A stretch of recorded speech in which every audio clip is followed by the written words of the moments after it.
Përshëndetje të nderuara zonja dhe zotri, mirë se vini në pasditën e sotme. Uroj të keni pasur një fundjavë të bukur, të keni marrë energjinë e nevojshme pozitive për të startuar një javë të re të punës. Takohemi së bashku edhe sot me pasditën tonë në transmetimin tonë të drejt për drejt, duke i uruar kështu një javë të mbarë. Do të fillojmë tani në pjesën e parë të emisionit me të ftuarën, gjithsesi personalitetin e ditës për sot, ku sot do të flasim për qendrën multidisiplinare, në fakt qendrën shëndetësore multidisiplinare Hermerer, në të cilën do të flasim për aktivitetet e kësaj qendre, të arriturat, sfidat dhe mesazhin që do të përcjellim. Nder dhe kënaqësi që në studion ton të kemi vetë koordinatoren e qendrës, Erika Hoti. Përshëndetje Erika, mirë se na erdhe. Përshëndetje Rana, faleminderit për ftesën. Shumë kënaqësi të kemi këtu, faleminderit që na ke nderuar me pjesëmarrjen tënde në këtë emision dhe për të na dhënë pak më shumë informacione në lidhje me qendrën, por jo vetëm. Fillimisht unë dua të flasim pak në lidhje me atë që se si ka lindur ideja që të krijoni një qendër të tillë, pra cili është misioni dhe qëllimi që keni për këtë qendër dhe pse vendosët të zgjeroheni në Tetov. Atëherë qendra shëndetësore multidisiplinare Hermerer operon tash që 5 vite në Prishtinë. Ideja fillimisht ka qenë gjithmonë për t'ju dhënë mbështetje fëmijëve, edhe jo vetëm fëmijëve, po edhe familjeve të këtyre fëmijëve. Pse tash ne kemi hapur në Tetov edhe kemi vendosur të zgjerohemi është bashkë kjo arsye, për shkak se kemi ndjejat nevojën që të jemi shumë më afër klientëve tanë tjerë, të cilët janë edhe në gjitha treva shqiptare teknikisht. Tash kemi pas edhe shumë raste në Tetov dhe po mendojmë që është mundësi e mirë që me qenë sa më afër këtyre klientave. Do me thënë, kjo ka qenë në fakt qëllimi që jeni zgjeruar edhe në Tetov, për ndryshe ju funksionon në Kosovë, apo? Po, do me thënë qendra punon në Kosovë, specifikisht në Prishtinë, te Kolegji Hermerer, tash rreth që 5 vite. Me Tetovën e kemi ecur mbaj për shkak se tash po presim me u hap edhe në Ulqen. Do me thënë është për të njëjtën arsye për shkak që me qenë sa më afër tyre fëmijëve. Pikërisht, po. Megjithatë, kur jemi te çështja e fëmijëve, meqense sot është edhe 1 qershori, dita ndërkombëtare e fëmijëve, me çfarë shprehim që të gjithë ato urimet tona që të gjithë fëmijët e botës të jenë të gëzuar dhe të lumtur, dhe u aurojmë të gjithë fëmijëve këtë ditë të rëndësishme për ta. Mirë, po dua të flasim pak edhe për atë që meqense është qendër që trajtojnë fëmijët, cilët grup mosha konkretisht i trajtoni? Atëherë, grup mosha që ne i trajtojmë janë prej familjes të hershme deri në adoleshencë. Në fakt kemi edhe raste, domethënë me të rritur, por që kryesisht e kemi këtë grup moshën 4, 5, 6, e cila është, domethënë, më shumë, po që fatkeqësisht ne si profesionist e kemi dëshirën edhe qefin me një farforme që kjo trajtimi këtyre fëmijëve të fillojë në moshën e hershme, që është intervenimi i hershëm, që i bën specifikisht 0 deri në 3 vjet. Që ajo kish me qenë mosha ideale për një trajtim sa më të mirë të atij fëmijë. Po. Ndërkaq si vlerësohen nevojat individuale të secilit fëmijë? Pra si bëhet ai vlerësimi i përgjithshëm apo individual i fëmijëve? Po, domethënë tash kjo pjesa e vlerësimit është individuale dhe është e personalizuar për secilin fëmijë. Pse ndodh kështu? Për shkak se secili fëmijë është ndryshe. Nuk mund tash me thonë me një farforme që unë edhe jo të kemi një program të njëjtë. Unë kam me pas programin tim, ju keni me pas një program ndryshe prej meje, për shkak se secili fëmijë ka të pikat e tij të forta, pikat të dobta, ose në fakt ato ku ka nevojë më shumë për mbështetje. Edhe kur i gjejmë ato pika me anë të vlerësimeve që i kemi që janë të standardizuara, ne i krijojmë një program, më pas me atë program ne punojmë, domethënë e kemi programin e punës, i cili varësisht ndryshon varësisht prej fëmisë. Domethënë nëse fëmia është mirë, detyrat ndrohen, bëhen tjera, kështu që shkon pak a shumë çet proces, po që vlerësimi i cilin i bëjmë zakonisht i vlerëson një që është edhe më i shpeshti, është ABLS, i cili vlerëson 24 fusha. Atëherë aty vlerësohen me një farforme gjitha pikat e zhvillimit të fëmisë. Domethënë vlerësohet aspekti receptiv, që është të kuptuarit, vlerësohet aspekti ekspresiv, që është të folurit, pjesa vizuale, pjesa motorikës. Domethënë ka detaje të shumta që ai fëmijë vlerësohet edhe në fund i krijohet ai programi specifik. Po, domethënë është diçka individuale, njëjtë si është në mjeksi, çdo terapi, çdo bar është individual apo çdo ilaç pra vepron ndryshe tek një organizëm edhe tek organizmi tjetër, prandaj edhe trajtimin apo vlerësimin e bëni në këtë formë. Megjithatë, cili është roli që ka ekipi multidisiplinar për shembull në trajtimin e këtyre apo në vlerësimin e këtyre fëmijëve? Pra mundemi individualisht një profesionist të trajtoj një fëmijë, apo ekipi multidisiplinar ka një rol pak më të veçantë dhe është pak më e lehtë për trajtim? Atëherë jo dhe rastësisht qendra ka emrin, do të thonë qendra shëndetësore multidisiplinare, për shkak se ofron trajtimet e tilla. Do të thonë trajtimi multidisiplinar është thelbësor.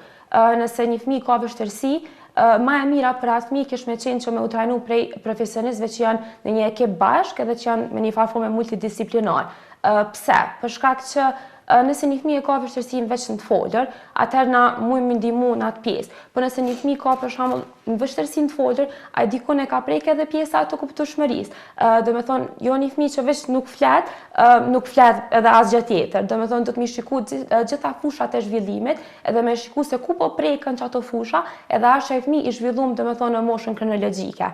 Tash nëse për shembull një logoped e bën punën e tij, psikologu e bën punën e tij, ergoterapeuti e bën punën e tij, edhe gjithë së bashku mlidhen edhe formojnë një ekip, edhe tani ai program cilin i ka ato fushat, i përfshin, do të thonë, prej secilës fushë nga një detyrë, dy detyra edhe bëhet tamam ajo, si më thon, çershia mbitor që i vendoset se bëhet tamam një program i veçantë për atë fëmijë që prek në gjitha fushat, jo vetëm në aspektin e të folurit. Po krahas asaj është shumë e rëndësishme edhe për prindërit, për shkak se prindërit po e kanë problem me dërgu fëmijën e tyre në disa vende. Atëherë pse mos me dërgu me një vend ku janë gjitha këto dhe është edhe më e lehtë edhe për prindën. Po.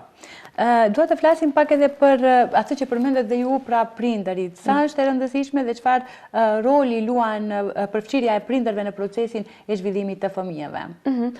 Atëherë na kemi bashkëpuntuar shumë gjatë procesit të trajtimit të një fëmije, po bashkëpunëtori ma kryesor edhe ma i madhi me një farë forme është prindi.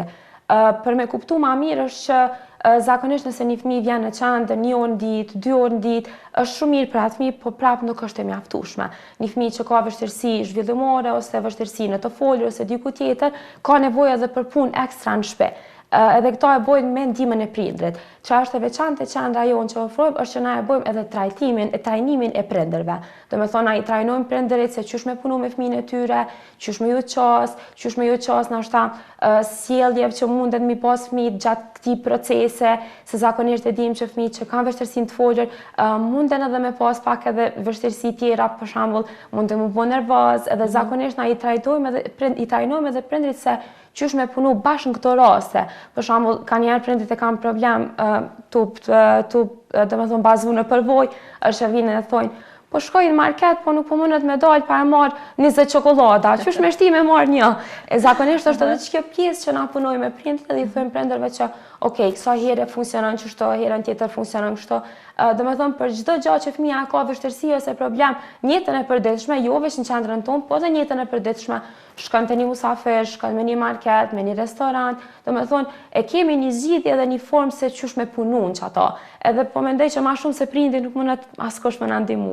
Po, sigurisht, prandaj edhe trajnimi i prindërve të cilin ju e bëni është shumë i rëndësishëm për të përfshirë edhe ata në zhvillimin e këtyre fëmijëve. Po megjithatë të flasim pak edhe për çështjen e sfidave dhe vështirësive. Pra me cilat sfida përballen më së shpeshti familjet e fëmijëve me nevoja të tilla?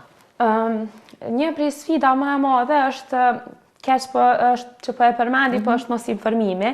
Kryesisht prindrit nuk janë shumë mirë të informuar për vështirësitë e këtyre llojeve, edhe për shembull në cilin profesionist me dërgu, ose zakonisht tek ne kemi ata që e thonë hajtë se edhe agja, edhe babi, edhe gjyshi ka folë ma vonë, edhe fëmia njësoj ka me folë, gjatë që është gabim.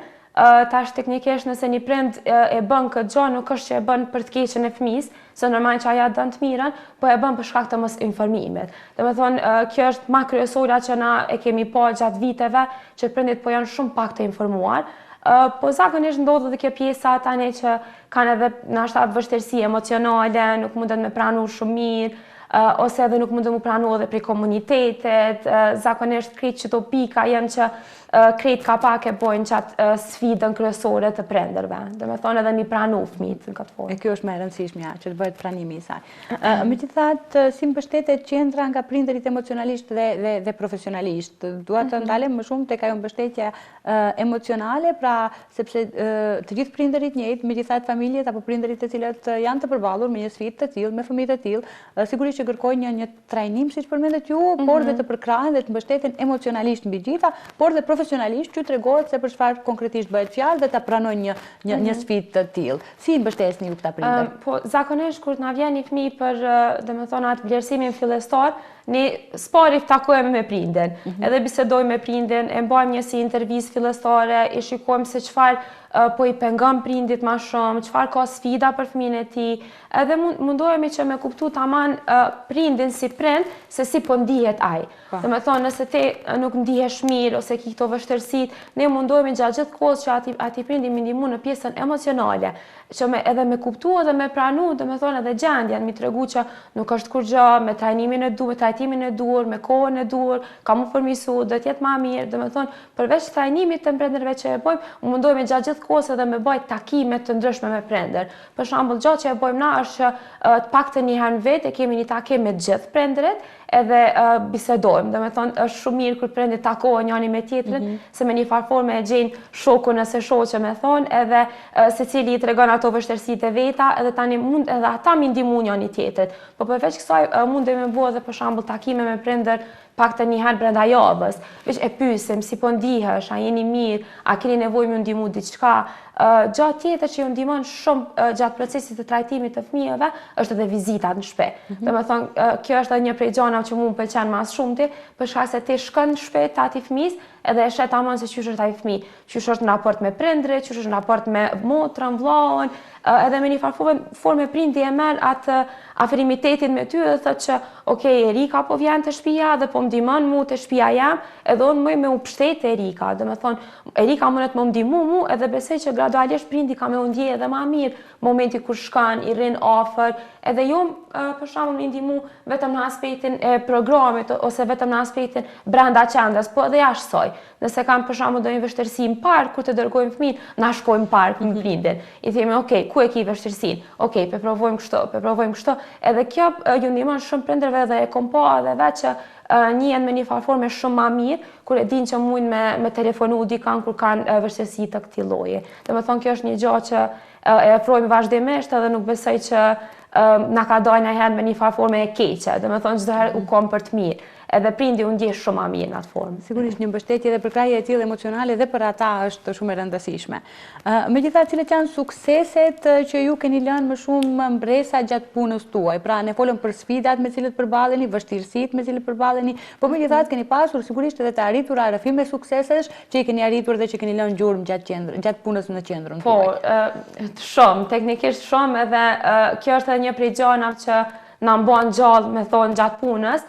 Domethënë për neve çdo hap që fëmia e merr drejt suksesit është arritje. Çdo aftësi që ai fëmijë e fiton është arritje. Nëse një fëmijë ka vështirësi, ndoshta me një gjë shumë thjesht mundet më duk për dikam, po për shembull me vesh një jakne, momenti kur ai fëmijë has vështirësi me vesh ato fillimet e veta, ty të shtyhet më shumë me punu, po në fund kur e shet që ai mundet me vesh atë jakne vet, pa i ndihmu nëna, pa i ndihmu babi, pa i ndihmu askush, ajo të bën ty më një mirë. Ajo është, domethënë, përveç rrëfimeve të suksesit, po ta plotson zemrën me një farë forme, po edhe të bën edhe ty si profesionist me u ndih mirë që me e di që okay, se që ky fëmijë mbriti që ta se unë i kam ndihmu, i ka ndihmu familja, i ka ndihmu nashta shoku, shoqja, domethënë një aftësi sa të e vogël tjetër për dikon, për neve teknikisht është shumë e madhe dhe është një prej gjanave që na mon punë. Megjithatë kur jemi te çështja e ndërgjegjësimit edhe sensibilizimit, sigurisht që edhe këto emisione dhe informacione që jepen ju përmendet pak më herët, mos informimi në kohë ndoshta është sfida më e madhe me cilën përballemi, po megjithatë sa ka ndryshuar ndërgjegjësimi, sensibilizimi i familjeve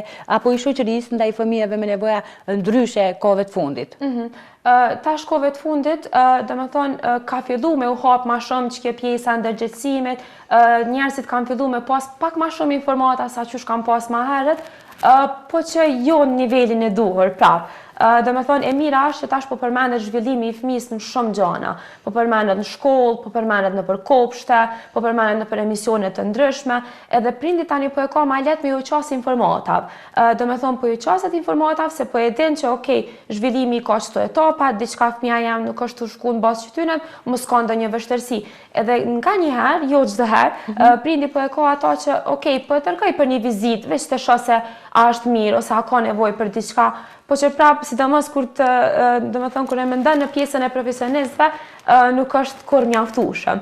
Na dojmë që me ditë më shumë, me ditë me një farë me çast sa dim edhe na, me kuptu që okej, çto janë vështirësitë, çështë duhet me funksionu, çështë duhet me vepru, po që prapë mund me thonë që nuk është keq. Po që po besojmë që ka mu bo edhe ma mirë. Megjithatë, duhet edhe institucione që të punojnë më shumë në këtë drejtim në mbështetjen e po këtyre fëmijëve apo familjeve me fëmijë me nevoja ndryshe. Po, do me thonë zakonisht çka po presim edhe çka kemi dëshirë na si profesionist është ndihmën e institucioneve. Do me thonë a duhen që institucionet me i trajnu sa ma shumë edukatorët, sa ma shumë profesionistat që i kanë, që edhe ata nëse i vrejnë për shembull na i thojmë edhe flamuj të koq, do me thonë nëse vrejnë që diçka nuk po shkon siç duhet në zhvillimin e fëmisë, me i referu prindi që me e bo një takem ose me e bo një vlerësim të thjesht, edhe me e po ma mirë, që ajo është, do me thonë, pjesa kyçe ku fillon ndërgjegjësimi.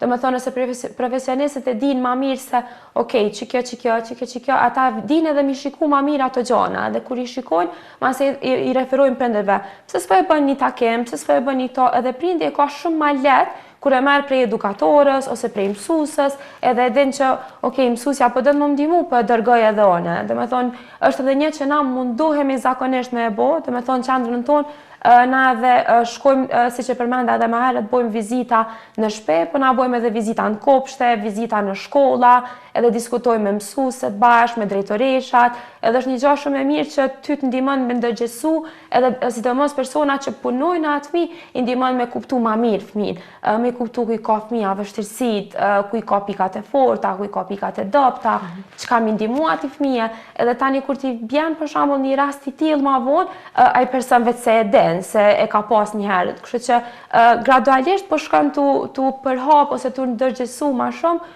po që prapë kemi dëshirë më shumë. Patjetër se po. Megjithatë përmendëm pak më herët Erika që është një fushë multidisiplinare. Dhe specialistët e kësaj fushe sigurisht që janë multidisiplinar. Megjithatë si ekip për të punuar apo si specialista, kemi mjaftueshëm specialist këtu te ne në këtë fushë apo ka mungesë të tyre? Tash prapë do të thonë tu lidh me pjesën e ndërgjegjësimit, ka profesionist mjaftueshëm, por nuk ka për kapacitetin e fëmijëve që kanë vështirësi.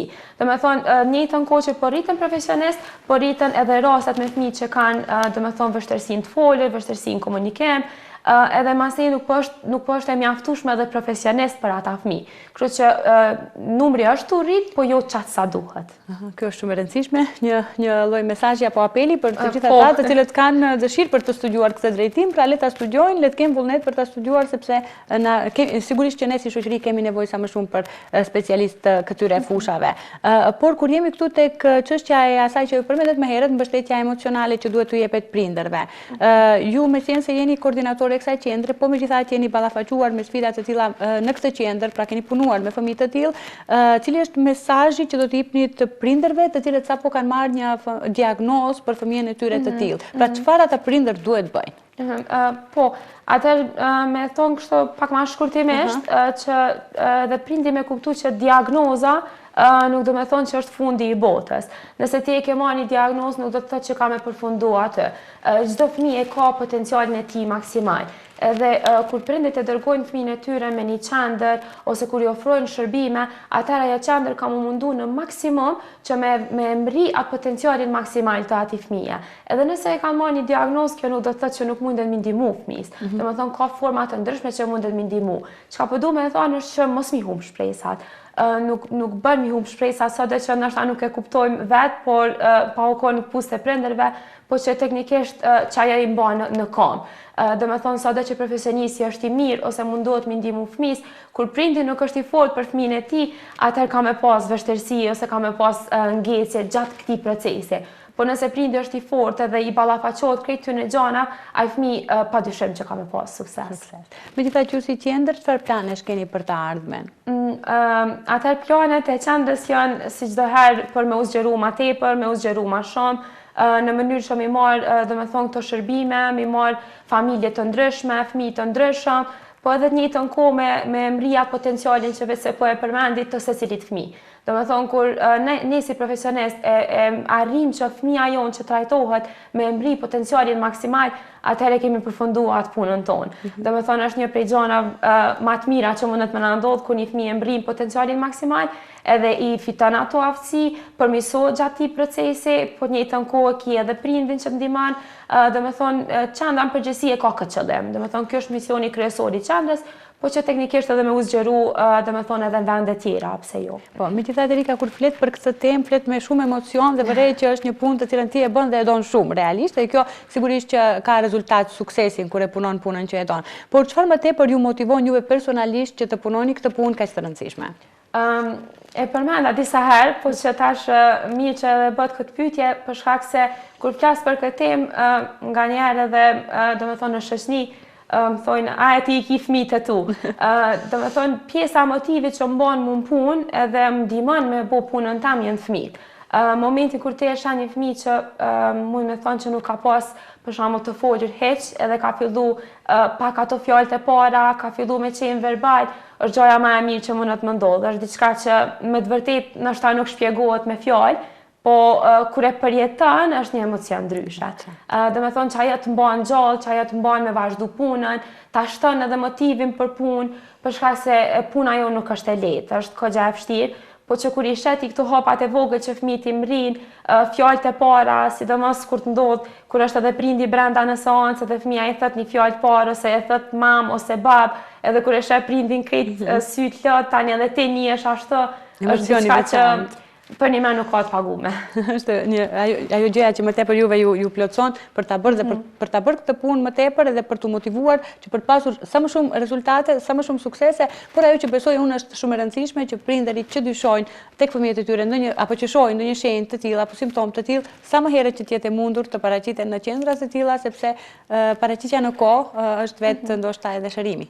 Po, teknikisht kjo nuk i bën dëm. Domethënë është mirë me kuptuar edhe shikues të sot që nuk mundesh me dëmtu fëmijën nëse e qen pak të një vizit, një kontroll, një intervistë, një takim, ndoshta edhe prindit kam ndihmu më shumë se sa fëmijës, se ndoshta prindi njihet keq se mendon që diçka nuk është në rregull me fëmijën e vet, edhe kur e çon me një takim ose me një vlerësim, e shoh që okay, atë meraku nuk ka qenë shumë i madh, po përmirësoi ka, atë kështu që është edhe për prindin e mirë. Nuk ka nevojë me pas si frikë ose mos pranem ose diçka të tillë. Nuk mundesh kur mi bë fëmijës dëm nëse e çon me bën një vlerësim, një intervistë, është biles më mirë për shkak se e mban edhe në kontroll të zhvillimin e fëmijës. Domethënë e sheh se apo ecën etapat e duhura, ashtu zhvillu siç duhet, edhe zakonisht prindërit e kanë një që i krahasojnë fëmijë. Domethënë, jo se vajza e parë më ka fol kështu, njëjtë edhe fëmia e dytë, po këto krahasime nuk mund me u bë.